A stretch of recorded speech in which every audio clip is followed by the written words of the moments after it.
The warriors, still buzzing from their victory, decided it was time to return to the village. The massive beast they had slain would be enough to feed the tribe for days.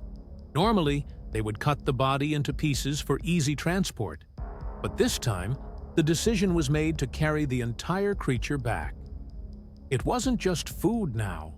It was a trophy, a testament to their power. The whole village needed to see it.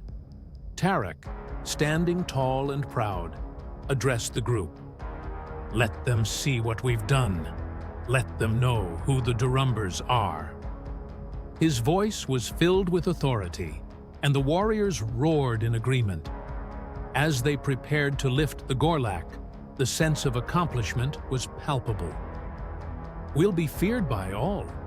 The whole village will celebrate," one warrior exclaimed, his voice thick with excitement. Another laughed. "The Kravanis would never have stood a chance against this beast." Tarek grinned and motioned for them to begin. "Lift! We carry our victory whole."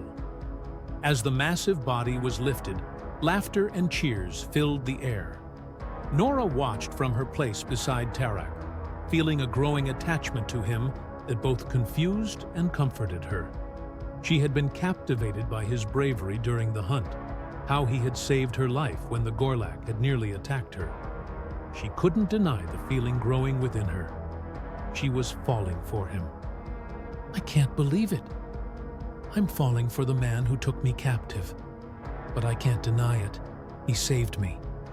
I've never seen anyone like him, so fearless, so powerful," she thought, her mind racing with conflicting emotions. When they finally arrived in the village, the sight of the giant beast being dragged in behind the warriors stopped everyone in their tracks. Children, elders, and every villager in between stared in awe. Some cautiously approached the Gorlak, their hands trembling as they reached out to touch its rough skin. "I've never seen such a beast," one of the villagers whispered, their eyes wide with amazement. Another muttered, "It's larger than I ever imagined." How did they take it down? A child, bolder than most, dared to poke the creature. "Is it still alive?" they asked in a hushed voice. An elder, shaking his head in disbelief, spoke softly, "This will be remembered for generations." As the village celebrated, Nora's mind was elsewhere. Her heart, which had been swelling with affection for Tarek, now felt heavy with confusion. Amidst the captives from her village, someone noticed how close she had become to him. One of the Kravani captives, tied up and watching everything unfold, called out to her in a low, urgent voice, "Nora, what are you doing?" The voice trembled, forcing Nora to stop and turn. Her eyes locked onto the man's face, twisted with pain and desperation. "What do you mean?" she asked, her voice barely a whisper, her hands shaking as an icy fear gripped her heart. The captive shook his head, slow and deliberate, his eyes glassy with unshed tears. His voice cracked as he spoke, thick with emotion. "Nora, don't you see? That dagger. I saw it. I saw him use it." He paused, his breath catching in his throat. "He didn't just kill them. I watched as he drove that blade into your father's chest, as he pierced your mother's throat. I heard their screams, Nora. It was him. He is the one who killed your parents." Nora's body went numb, the weight of his words crashing down on her, suffocating her as the horrifying truth sank in. She froze, the weight of the revelation crashing over her. Her mind raced, trying to process what she had just heard. Could it be true? Tarek, the man who had saved her, who she had grown to care for, was the same man who had taken everything from her? Her breath caught in her throat, and she could feel the world spinning around her. The shouts of celebration faded into the background as Nora was consumed by the shock of the truth. Everything she thought she knew crumbled in that instant, leaving her lost and overwhelmed. and as the village continued to celebrate the warrior's return, Nora stood in silence, her heart heavy with grief and shock. The weight of the revelation hung over Nora like a storm cloud, suffocating her thoughts. She sat quietly, tears streaming down her face as memories of her parents flooded back. Her father's laughter, her mother's gentle hands, the simple moments that had once filled her life with joy now felt like a distant dream. She clenched her fists, her heart heavy with grief. Some of the warriors noticed her tears and approached, confused.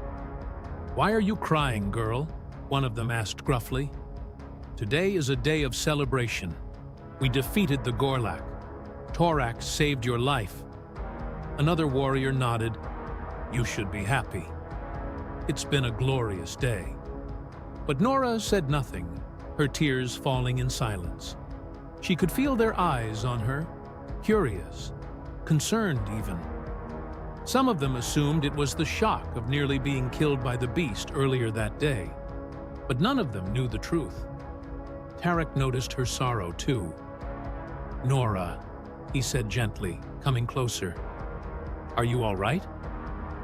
His voice, the same voice that had brought her comfort earlier, now felt like a blade twisting in her chest. She looked at him, her mind screaming with the knowledge of what he had done. He was the man who had killed her father and mother. But she didn't answer. She couldn't bring herself to speak to him. Not now. Tarek frowned, confused by her silence, but he didn't press her further. He, like the others, believed it was the trauma of the day's events. As the sun set and the village prepared to feast on the Gorlak, the air was filled with laughter and shouts of triumph. The massive beast lay at the center of the village, its sheer size still astonishing everyone. Fires burned brightly, and the villagers drank and ate, celebrating their victory. Warriors gathered in groups, boasting about the hunt. "Did you see how Torak leapt onto Gorlak's back? He's fearless," one of them shouted. Another laughed. "I thought we were done for." But then Torak drove his spear into its neck right into the heart. The air was thick with the sound of joy, the smell of roasted meat, and the warmth of the fire. But Nora sat apart from it all, her eyes locked on Tarek. He sat with the others, smiling, laughing, completely unaware of the storm raging inside her. She fingered the dagger he had given her for protection, her grip tightening around it. "Is this the dagger?" she thought, her mind reeling. "The same one he placed in my hands?" Her pulse quickened as the realization hit her. He killed them with this. And now he expects me to carry it? A bitter taste filled her mouth. She could feel the cold metal against her skin, the same blade that had torn through her mother's throat, taken her father's life. What kind of man, she thought, her breath trembling. What kind of monster hands me the very weapon that made me an orphan? Her grief turned into cold, hard resolve. She wasn't just mourning her parents anymore. She was planning revenge.